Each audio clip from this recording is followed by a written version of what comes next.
RCR presenta Perú 2030, programa sobre la reforma del Estado, la descentralización, la modernización de la gestión pública, el desarrollo regional y local en el marco de los 17 Objetivos de Desarrollo Sostenible de la Agenda 2030. Información, entrevistas, análisis y debates. Llevamos 7 años debatiendo los problemas del país y sus posibles soluciones. Perú 2030, con la dirección y conducción de Franz Portugal.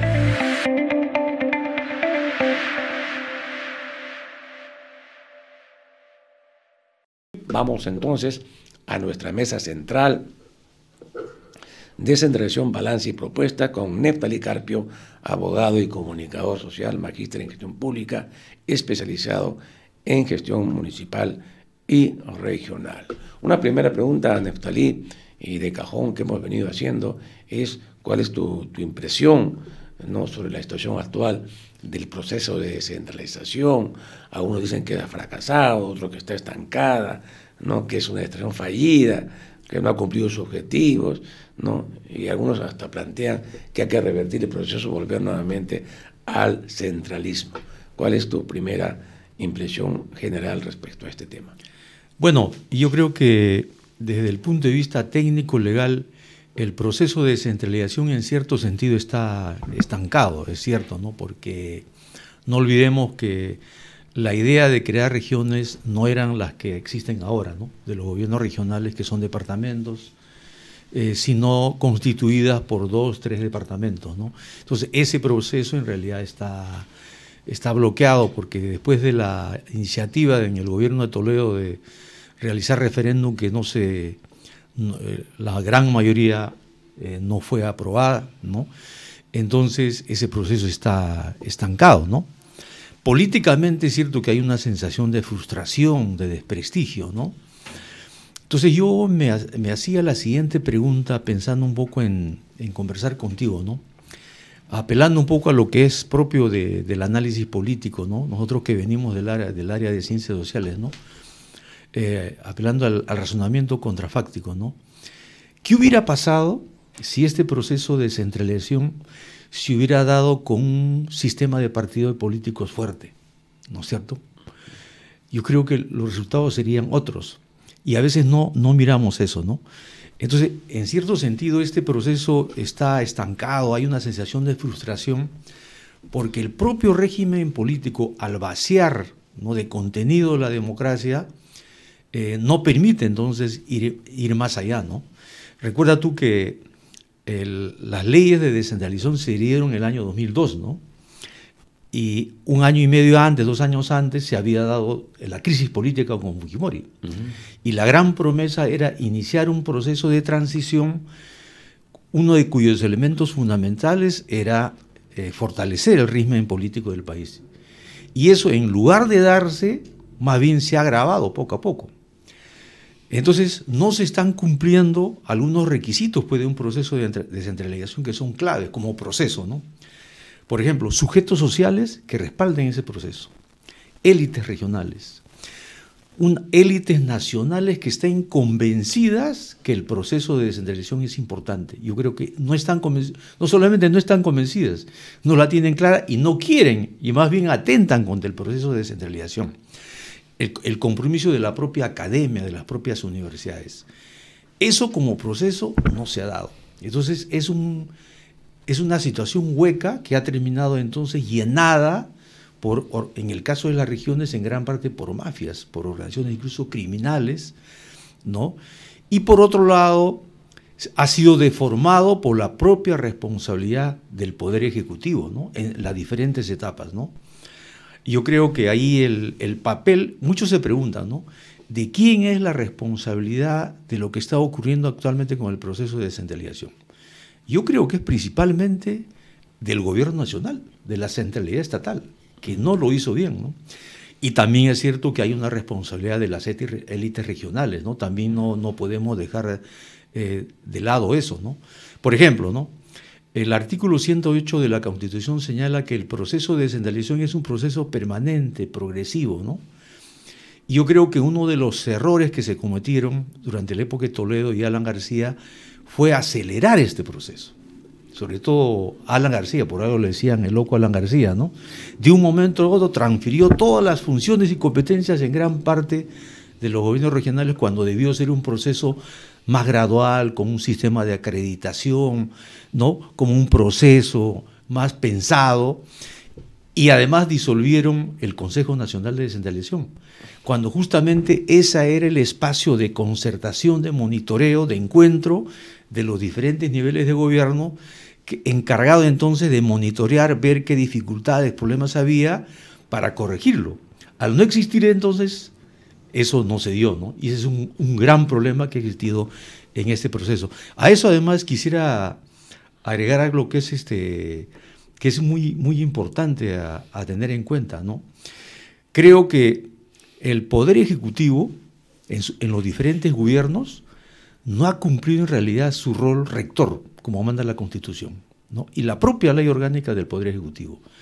Las propias leyes orgánicas de funciones de los ministerios se han dado con mucha tardanza, no se han aclarado las funciones y competencias, hay una desigualdad en caso de los gerentes del Estado y los gerentes de los gobiernos regionales. Entonces, hay un tema multicausal, digamos, de cómo estamos en este proceso que evidentemente debe ser producto de un relanzamiento hacia el futuro, ¿no? Bueno, has tocado temas bien interesantes, por ejemplo, el tema político, de la debilidad de los partidos políticos, ¿no? Y el tema de la voluntad política, ¿no? O sea, en los últimos gobiernos no les ha interesado para nada la descentralización. Además, no la entienden, ¿no? O sea, sin una voluntad política es imposible que un proceso como la descentralización se pueda llevar adelante, ejecutar, ¿no? Entonces, el actual gobierno no le interesa en absoluto la descentralización, ni toca esos temas siquiera, ¿no? Sigue la inercia de algunas reuniones que hacen con los gobernadores regionales, más con un formulismo que como una voluntad descentralista, ¿no? Y es así, ¿no? Que inclusive las normas de la descentralización no se cumplen, ¿no? Están ahí, letra muerta, ¿no? Ahora bien, pero tú no crees de que quienes deberían defender sus fueros, ¿no? Para exigir que se cumpla la ley en materia de descentralización, no son los gobernantes regionales, ¿no? Y los gobernantes municipales, ¿no? O sea, el gobierno no cumple la norma, pasa por encima de la ley y por encima de los gobernadores regionales y alcaldes, y ellos calladitos, no dicen nada. Es cierto, ¿no? No hay una voluntad política, un convencimiento, ¿no? De parte en las sociedades regionales, de parte de los gobernadores regionales actuales y los anteriores, para crear una corriente de opinión nacional y poner en agenda con potencia, con energía, ¿no? Con capacidad técnica, las correcciones necesarias que debe darse en este proceso. Eso no ocurre, ¿no?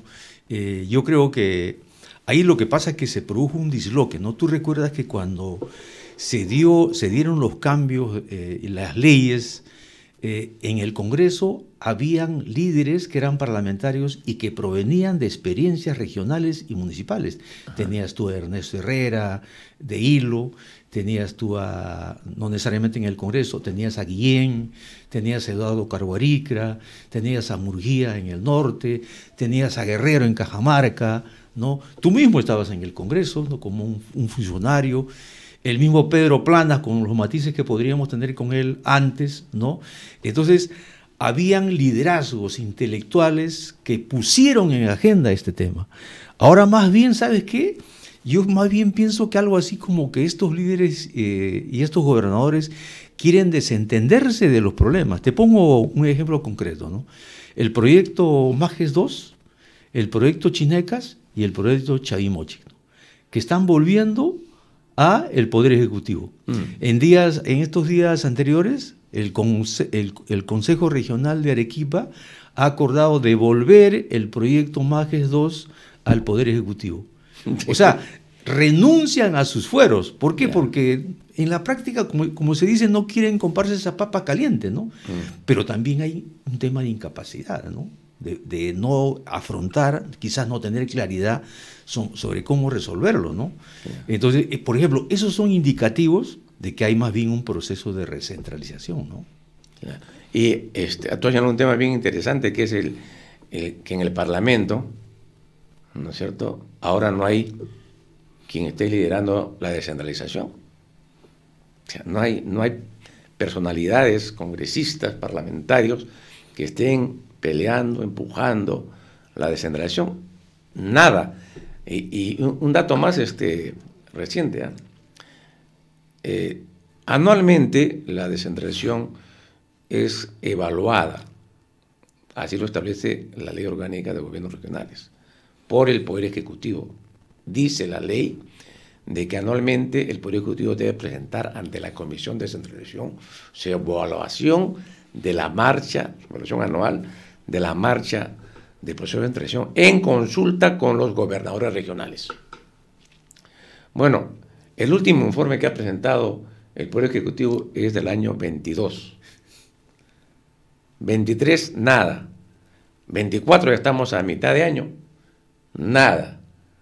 Y la Comisión de Descentralización, que está en manos del fujimorismo, no dice nada. Otra cosa, en la Comisión de Descentralización, anualmente también presentaba su informe, ¿no? Y era publicado en un libro, ¿no? O sea, también evaluaba la comisión por su parte el proceso, tomaba en cuenta lo que decía el Ejecutivo o lo cuestionaba y se presentaba el informe, ¿no? O sea, una publicación que era distribuida, ¿no? Ampliamente a los gobernadores regionales, y había una conferencia de prensa y exposición del presidente de la comisión, ¿no?, pública sobre su informe del proceso de transición. Bueno, tampoco hay. Exacto. No hay. Así está el proceso de descentralización, Neftalí y amigos que nos están escuchando. Es cierto, ¿no? Y yo creo que esta es una costumbre incluso para otro tipo de políticas, ¿no? A propósito de lo que usted señala, ¿no? Por ejemplo, debería haber actualmente un plan nacional contra el lavado de activos. Y hace como 2 años que no existe. Y nadie dice nada, ¿no? El plan nacional anticorrupción igual, ¿no? Y en este caso de descentralización también, ¿no? Y eso tiene que ver incluso con el imaginario popular, ¿no? Cuando las encuestas preguntan cuáles son los problemas principales que ahora, por ejemplo, debería abordar la Presidenta de la República, el tema de la descentralización simplemente no aparece, ¿no? Ha pasado a ser un tema marginal, ¿no? Sin embargo, la ciudad no se percata que se están perdiendo miles de millones de soles que van a los gobiernos regionales, que deberían ser utilizados de mejor manera, ¿no? Entonces, como yo te reitero, acá entonces hay un problema del proceso político, ¿no? El proceso político está vacío, ¿no? Y también hay un problema central que debemos tener en cuenta, ¿no? ¿Sabes qué? A mi modo de ver, ¿qué pasó cuando se dio cuando se inició el proceso de descentralización? Que había una contradicción entre 2 culturas de gestión de gobierno, ¿no? Quienes promovieron en el Congreso, y te señalaba un poco los líderes que lo promovieron, lo hicieron con una idea también de enfoque y de cultura política de gobernanza, ¿no es cierto? Pero todo parece indicar, y ahí están los resultados, que en el Poder Ejecutivo la cultura política no era de gobernanza integradora, de descentralización, sino era la tradicional vertical, ¿no? Lo que conocemos en la ciencia política weberiana, ¿no? Burocrática, vertical, ¿no? Por eso es que lo primero que a ellos les incomodó era la existencia del Consejo Nacional de Descentralización, ¿no? Porque ellos decían, ¿cómo nos vamos a sentar de igual a igual en ese espacio Poder Ejecutivo, gobiernos regionales y gobiernos gobiernos municipales? No, aquí el Poder Ejecutivo debe ser el que debe mandar. en el fondo ahí había una cultura política de gestión del Estado, ¿no? Que no entendía que el proceso de descentralización también era una reingeniería de sus propias mentalidades de cómo deberían gobernar el país. Co-gobernar. Exactamente. El concepto, ¿no? Que no entraba en su cabeza. Claro, era una hasta gestión. Ahora. Hasta ahora, efectivamente, porque es una gestión compartida, ¿no? Claro, es co-gobierno. El presidente de la República tiene que co-gobernar con los gobernadores regionales y municipales porque tienen competencias, ¿no?, exclusivas. Claro. ¿No? Imagínate tú que cuando Alan García inicia el proceso y lo acelera, ¿no?, de manera muy, muy veloz, valga la redundancia, ¿qué hubiera pasado si hubiera existido el Consejo Nacional de Descentralización y Alan García hubiera propuesto a ti esa propuesta? Entonces se hubiera podido establecer un diálogo muy rico, muy fértil, y de repente los gobiernos regionales hubieran dicho, no estamos tan apurados, señor presidente, ¿no? Vamos sin prisa, pero sin pausa.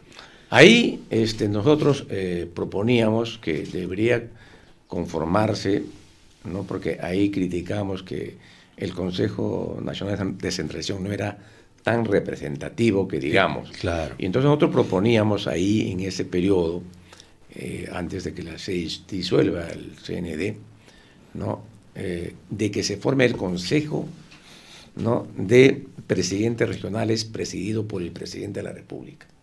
Presidido por el Presidente de la República. Así como existe el Consejo de Ministros, que lo preside el Presidente de la República y se toman las decisiones, ¿no? Igual debería haber un similar, ¿no?, para la gestión pública del Consejo, ¿no?, donde no se vota, no hay mayoría ni minorías, como ocurre también en el Consejo de Ministros, ¿no? Claro. No es que los ministros aprueban y se le imponen al presidente. Sí, claro. Eso no funciona. Así es. ¿No? Igual, pero decían, no, ¿cómo se van a sentar el señor presidente con los gobernadores regionales a discutir los problemas del país? ¿No es cierto? Y si votan en su contra, se va a generar el caos, ¿no? Y nosotros decíamos, no pueden votar, o sea, no hay mayoría ni minorías, todos los acuerdos son por consenso.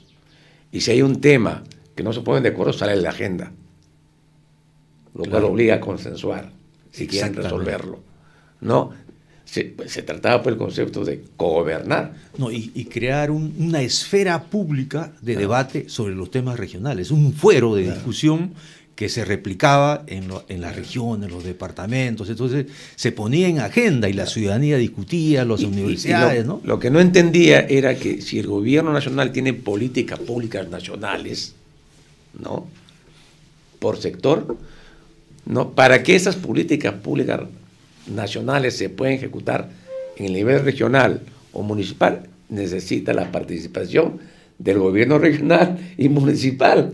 Claro. Por eso es que las políticas públicas en el país no andan, porque piensan que desde el escritorio del ministro se va a ejecutar una política nacional eficientemente. No ocurre así en la realidad, si no hay la participación activa de los que son responsables en el territorio regional y en el territorio municipal. Ahora, Neftalí, ¿y qué pasa con la AMPE de la Asociación Nacional de Municipalidades? ¿Qué pasa con la ANGR, la Asociación Nacional de Gobiernos Regionales, ¿no?, o la Asamblea? ¿Por qué no dicen nada? O sea, están pintados en la pared. ¿Qué es lo que está pasando ahí? En el caso del AMPE, son espacios, ahí como tú bien has también hecho precisiones de cómo debió ser el Consejo Nacional de Descentralización. La AMPE también debería de cambiar, o sea, no debería ser solamente de alcaldes. ¿Por qué no tienen una representación los regidores? ¿No es cierto?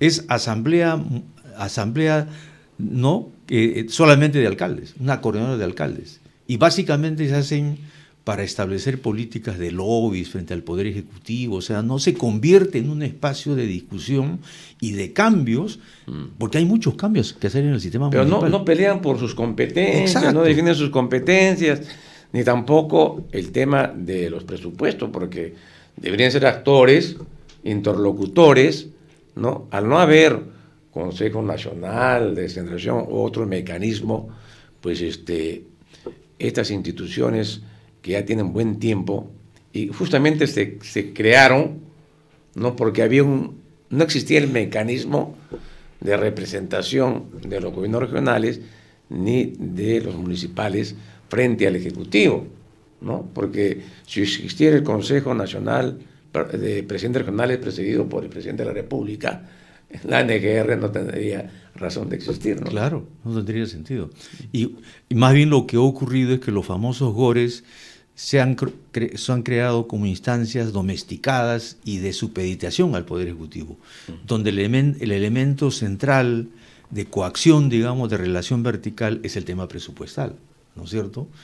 Pero aún así, ahí en ese espacio, los gobernadores regionales podrían ponerse fuertes, sin ser malcriados, por supuesto, en plantear otros temas de fondo. Por ejemplo, el tema de la descentralización fiscal, ¿no?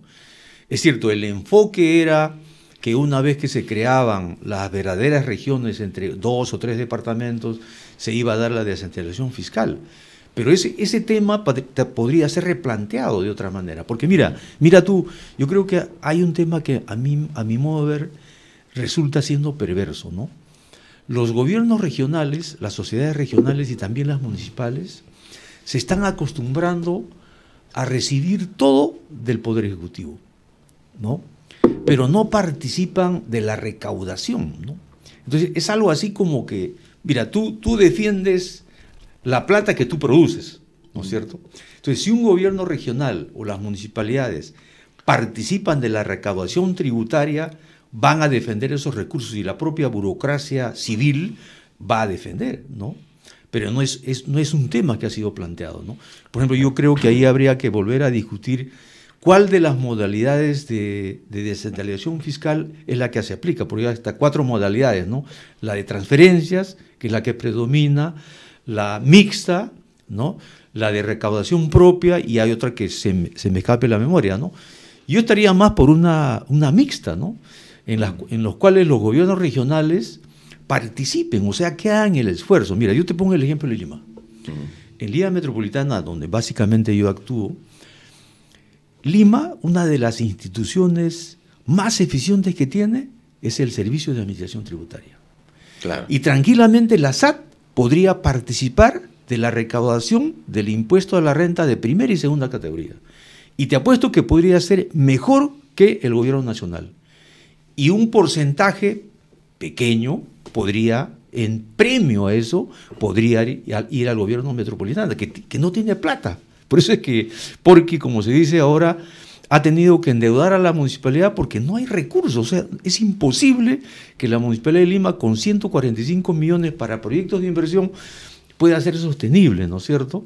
Entonces, lo que debería hacer, por ejemplo, es pero ahí ocurre otro tema, que seguramente tú tienes una opinión, que los gobernadores regionales se oponen a que participe el alcalde de Lima en el GORE, ¿no? Dicen que no debe participar en el FONCOR, es cierto, es un tema polémico, habría que ver fórmulas. Entonces, tampoco la descentralización puede darse contra Lima o sin Lima, ¿no? Tiene que participar Lima Metropolitana, que representa el tercio de la población. Ese es otro déficit, por ejemplo, que hay en el tema de la descentralización, ¿no? Claro, la descentralización fiscal, como tú sabes, fue bloqueada, ¿no? Y se bloqueó porque la ley de descentralización fiscal no señalaba tajativamente de que ésta se implementaba una vez que se conformen regiones. Exacto. Y como no se conformaban regiones, claro, la ley está pintada en la pared, en letra muerta. No hay regiones, no hay forma de implementar lo que dice la ley en materia de descentralización fiscal. Y se quedó paralizada y hasta la fecha, porque tampoco nadie del Congreso no ha querido modificar esa norma, ¿no? Y establecer una nueva distribución de los recursos del Estado, y en las cuales podría, como lo que tú señalas, podría estar, ¿no?, en la norma, claro, para que se ejecute, ¿no? Y hay pues también, como lo señalamos en el programa pasado, ¿no?, una propuesta elaborada por los técnicos del Banco Mundial, que se han reunido con el EMEP para plantear un sistema de descentralización fiscal efectiva para resolver este problema que tenemos, tal como tú lo has señalado, ¿no? Ahora bien, un tema que y ya nos pasamos del corte de la media hora, vamos a seguir de frente y terminaremos antes.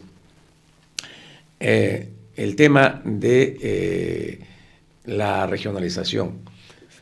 Cuando fracasó el proceso de formación de regiones, porque tú has muy bien señalado de que actualmente hay gobiernos regionales en departamentos, no hay regiones, ¿no? Aunque en la literatura de los medios y de muchos gobiernos regionales hablan de regiones, región Arequipa, no son regiones, son departamentos con gobiernos regionales, ¿no?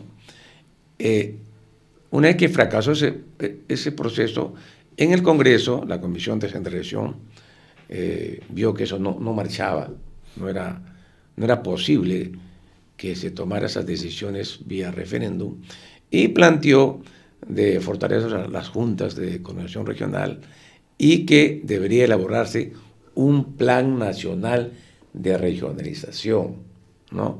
Para que este plan nacional, ¿no? Pueda generar los pasos, ¿no? La estrategia para en un proceso ir constituyendo regiones.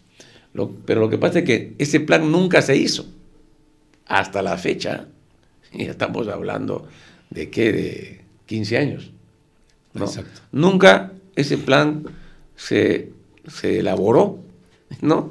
Y está en la ley, no se cumple, como decimos, no se cumple la ley, ¿no? Para el caso de Lima, que tú has trabajado bastante, Neftalí, y es un claro ejemplo de una descentralización inconclusa, ¿no? Exactamente, ¿no? Claro. ¿Qué está pasando acá en Lima? Yo creo que lo que está pasando es que cuando yo estuve haciendo la investigación para el libro que publiqué, Lima hacia un régimen de capitalidad de la República, me di el trabajo, seguramente que tú estuviste también participando en eso, que trabajabas en el Congreso, cuando se discute el problema de la descentralización y viendo el diario de debates, yo fui interesado en ver cómo fue el debate sobre el régimen especial de Lima, Claro. ¿ya? Para ver qué elementos había. Claro, hay que recordar a nuestros Claro. amigos que nos están viendo y escuchando que según la Constitución Lima tiene un régimen especial. Exactamente. Y entonces hay que ver en qué consiste, ¿no? Claro. Y me di con la sorpresa que lo pasaron así rapidito, o sea, hubieron 4 o 5 intervenciones y no profundizaron sobre el tema. Entonces, ¿qué cosa ocurre, no? La Ley Orgánica de Municipalidades establece que la Municipalidad Metropolitana debe elaborar su estatuto que permita adecuarse para que le lleguen las 185 funciones y competencias que le competen de acuerdo a la ley, porque las leyes dicen que todo aquello que pasa a los gobiernos regionales debería también pasar a la Municipalidad Metropolitana de Lima. Pero ¿qué pasa? Nunca han querido discutir en la Municipalidad Metropolitana de Lima el tema del estatuto. Entonces hay un ciudadano que presentó un recurso ante un juzgado constitucional para obligar a que la Municipalidad Metropolitana de Lima discute el estatuto. O sea, no tiene actualmente. No tiene estatuto, o sea, se está incumpliendo la ley. Como tú has dicho, hay muchas cosas que se incumplen, este es un tema. Yeah. O sea, el primer mandato del Consejo Metropolitano de Lima es elaborar su estatuto. ¿Ya? ¿Y ese estatuto qué debe contener? O sea, en la práctica es adecuar a la Municipalidad Metropolitana de Lima para cumplir sus competencias de región. Ajá. Para mí, por ejemplo, debería crear las gerencias regionales metropolitanas, ¿no? Porque sería válido, porque en el interior del país no hay gerencias regionales metropolitanas, hay gerencias regionales. En el caso de Lima sería un concepto, pero nunca lo han querido hacer. ¿Y sabes qué pasó? Es muy anecdótico y significativo esto, ¿no?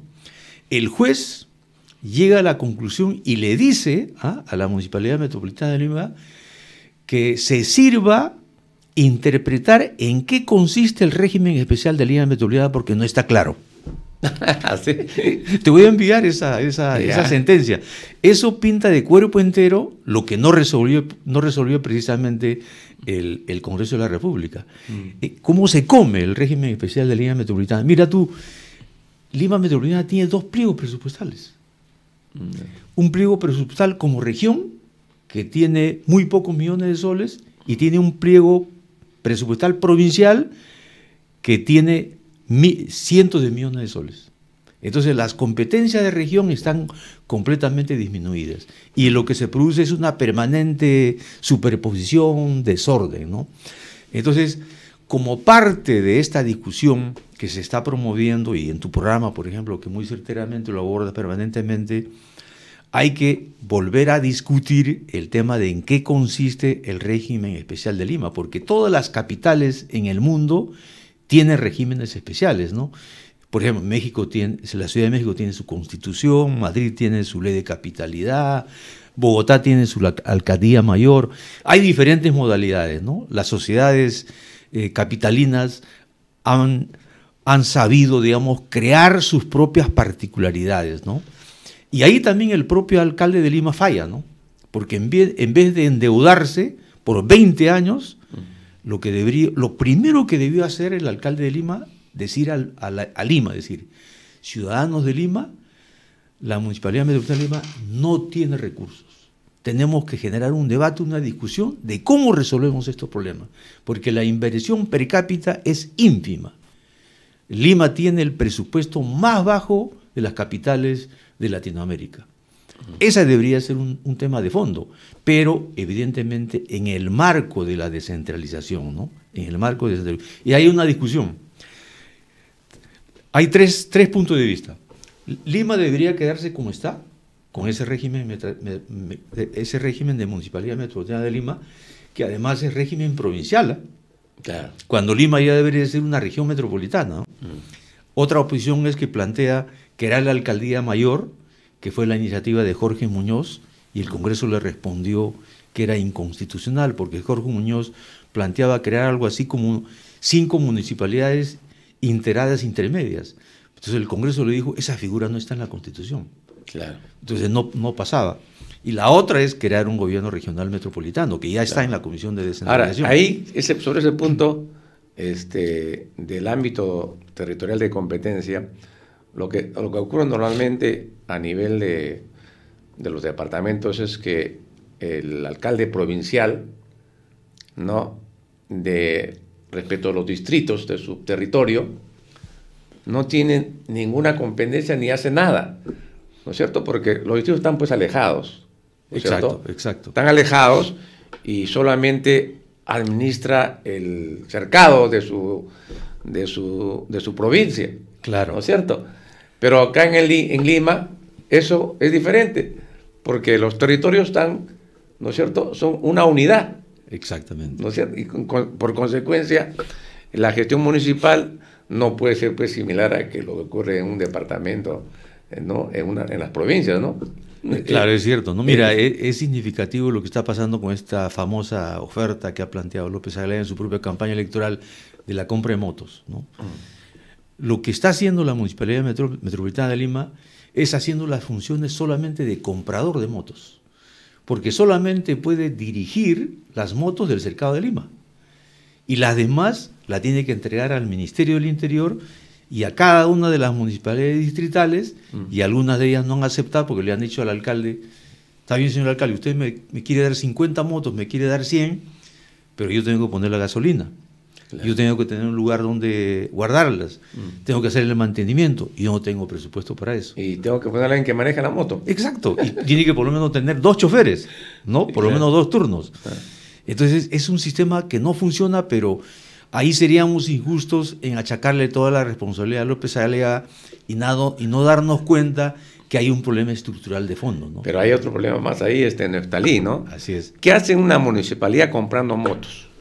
Claro. Eso, gastando el presupuesto de la ciudad en motos, cuando le corresponde al Ministerio del Interior comprar las motos. Es su competencia con el presupuesto que debe darle el gobierno central al Ministerio del Interior para que compre motos y patrulleros. Y entonces ocurre que parte del presupuesto, ¿no?, de la municipalidad se ocupa en comprar motos, en comprar patrulleros, ¿no?, para el Ministerio del Interior. Es increíble eso, ¿no? Y construye inclusive hasta comisarías. Exacto. ¿No? ¿Para qué? Para el Ministerio del Interior. O sea, es cierto que hay un problema de seguridad ciudadana, obviamente, pero no es su competencia.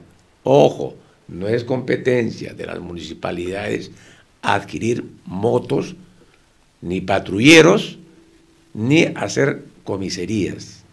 Eso debe ser con plata del gobierno central, ¿no? Porque es su obligación, porque no, es un círculo vicioso. Bueno, viene la plata del gobierno central del municipio y el municipio agarra y lo invierte en motos y patrulleros. Una tontería, ¿no es cierto? No, y además, Franz, tienen una muerte fija de acá a 4 o 5 años, y lo que va a haber es un gran cementerio de motocicletas. Cuando la idea inicial, pese a que tú criticas acertada, la idea inicial que se aprobó en el Consejo Metropolitano fue adquirir las motocicletas por el mecanismo leasing, ¿no? Alquiler y venta, con lo cual la empresa que ganaba la concesión no podía reponer, hacer el mantenimiento. Entonces, en la práctica se creaba un circuito más bien virtuoso, por el cual entonces esas motocicletas se renovaban permanentemente. Pero ahora se compran por una vez y cuando ya estén obsoletas, ¿dónde van a ir? Es un capital muerto. Ese es un problema que se repite y se repite y se repite y que demuestra de que ese sistema no funciona ni no es el adecuado, ¿no es cierto? Lo que tú planteas es la solución. ¿Saben qué pasa con el Ministerio compra patrulleros y camionetas, a cantidad compra? Al poco tiempo están inútiles. ¿Qué es lo que pasa? No hay mantenimiento. Plata al agua. Así es. No hay mantenimiento, se malogra y la dejan ahí tirada. Hasta que se vuelve chatarra. Igual ocurre con las motos, ¿ah? Exacto. Peor aún, me cuentan, ¿ah? A mí no me cuentan, digo. Ya. Alguna gente que son policías. Llega un patrullero nuevecito y el jefe de la comisaría dice: ¡ah, qué bacanas llantas! Oye, cámbiale y ponlas a mi carro. Y la de mi carro ponlas al patrullero. O sea, depredan las motos y los patrulleros, ¿no? Es increíble. O sea, y el poco presupuesto que hay para mantenimiento, porque hay, ya se imaginan lo que pasa con ese presupuesto, ¿no? Entonces, ese sistema hay que eliminarlo, como tú bien dices. Y hubo un ministro, estimado Franz, no me acuerdo ahorita su nombre, que planteó la propuesta esta del mecanismo de leasing, ¿no? Sí. Y hubo una presión fuerte porque ese sistema se descarte. ¿Por qué? Porque hay intereses dentro del Ministerio de Interior y de la Policía, porque cada año se hagan compra de camionetas y de motocicletas. Y ya tú sabes eso con qué intereses son, claro, ¿no es cierto? No hay que ser adivino para percatarse de eso. Sí. Entonces, el otro sistema, que es el sistema más sostenible, no les conviene, pues, porque habría solamente una licitación por 10 años, por 20 años, y listo, el problema se resuelve y el Estado le paga a la concesionaria, ¿no? Claro. Y la más barato. Exacto. Y permitiría que motos y patrulleros estén en uso permanente, ¿no es cierto? Que es la idea, ¿no? Y eliminamos corrupción. Exactamente. De arranque, ¿no? Eso lo hemos planteado en una oportunidad en el debate, ¿no? Pero lo has traído a colación y me parece importante repetirlo, ¿no? Es la única forma. Porque además, la empresa que hace el mantenimiento y que es propietaria de un patrullero o de una moto, si le cambian, ¿no es cierto?, los repuestos, cuando llega al mantenimiento, dice: oye, acá falta esto, y bueno, ¿quién se lo agarró? Y viene el gran problema, ¿no? Claro. ¿No? Policial y delincuencial. Entonces, es el mejor sistema que estás planteando y el que en un momento lo hemos discutido.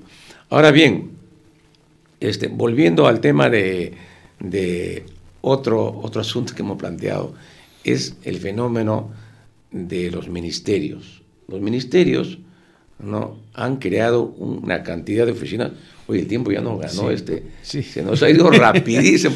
Creo que ya planteé el tema de la recentralización que está pasando, ¿no?, y la creación, pues, de unidades en los departamentos de los ministerios, que es un tema que me hubiera gustado saber tu opinión, pero lamentablemente el tiempo nos ha ganado, se ha ido rapidísimo y además no hemos tenido corte de la media hora, ¿no? Amigos, creo que ya cerramos el programa por hoy día, pero ha sido muy interesante conversar con Neftalí Carpio en esta oportunidad. Hemos visto varios temas que no habíamos tocado en anteriores programas. Gracias. Sí, gracias, Fran. Más bien se quedan en el tintero otros temas. Por ejemplo, me hubiera gustado tratar cómo fortalecer las mancomunidades regionales y municipales, ¿no?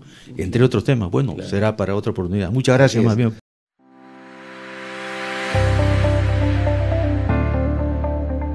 RCR presentó Perú 2030. Retornamos en nuestra próxima edición con más información, entrevistas, análisis y debates sobre los problemas del país y sus posibles soluciones. Perú 2030.